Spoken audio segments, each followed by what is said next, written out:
Her har jeg valgt den fordi at det er en morsom, artig og sikker maskin å fly i oppvisning. Alle er i huset.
Ja, det blir jo overraskende liksom i Norden. Det jo unger ennå.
Let's go!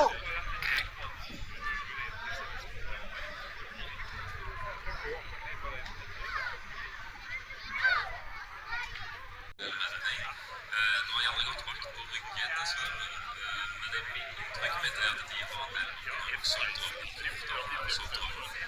Samme det i Bodø, der infrastrukturen som veinettet gjør at det er mye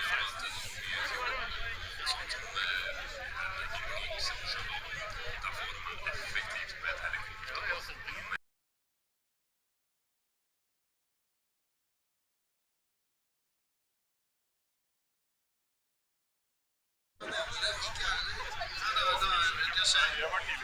Vi ganske sikre på men for både for enkelte og sånne ting til litt mer alvor sikre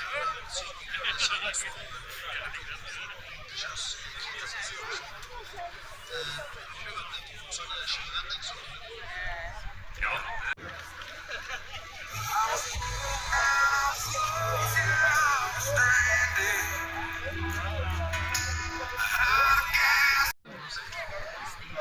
Det var jo de som egentlig startet med luftfart.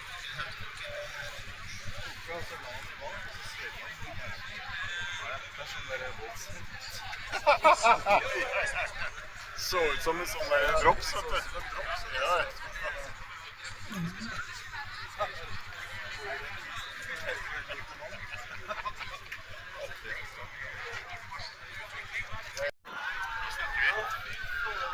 Jeg skulle gjerne hatt en radio om etter å skru av ulinga.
Mange klubber, og det er fullt mulig å komme til en av de klubbene som og kunne få en opplæring eller til prøve seg fram. Men de har modellflyver i alt fra skala til små fly, droner.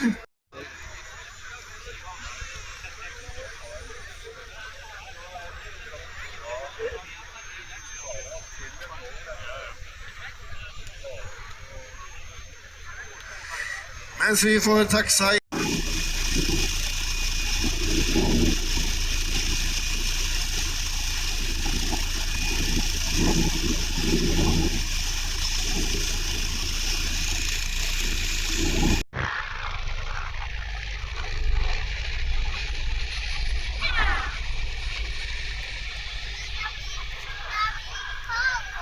vi kan få denne bilentusiasten over i luftfarten, tenker jeg. En liten detalj nå når de gjør seg klar for avgang. Det er at hvis man ser helt foran på flyet foran motoren, så er det jeg synes det er et rødt lukk rundt propellen. Det er et spjeld med veldig mange bevegelige deler. Og når flyet er på bakken og taxen skal mot motoren, så er spjeldet mest mulig lukket. Og før avgang så åpnes spjeldet opp igjen, så det blir mest mulig luftgjennomstrømning gjennom motoren for å kjøre ned. Så der åpnet det spjeldet. Det betyr at motoren er varm nok og begynner å bli klar for take-off.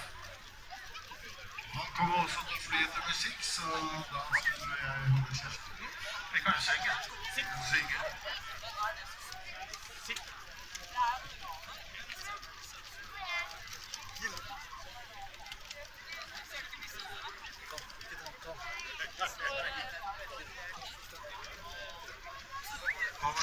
Straks klar fra høyre motor.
Så vi også hvor agilt dette helikopteret er, hvordan de fløy og manøvrerte. Det er veldig bra.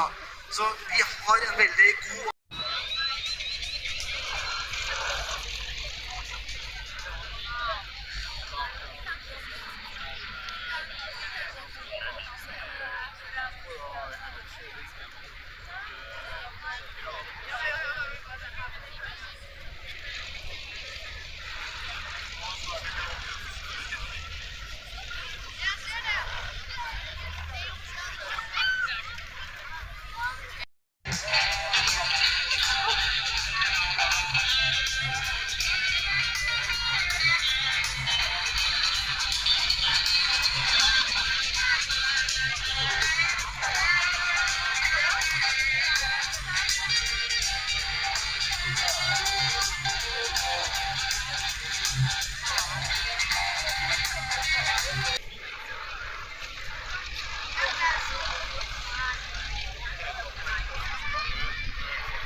Jeg er ikke sikker på om Håvard skal hjem, eller om han har tenkt oss å prøve å nokke ut han Igoris.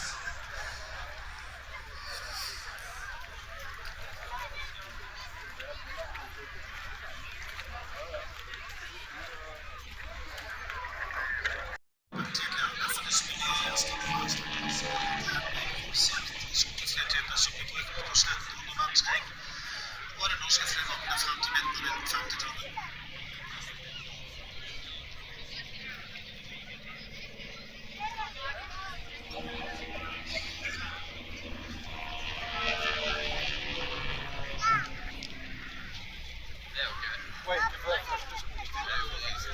Det tror jeg ikke.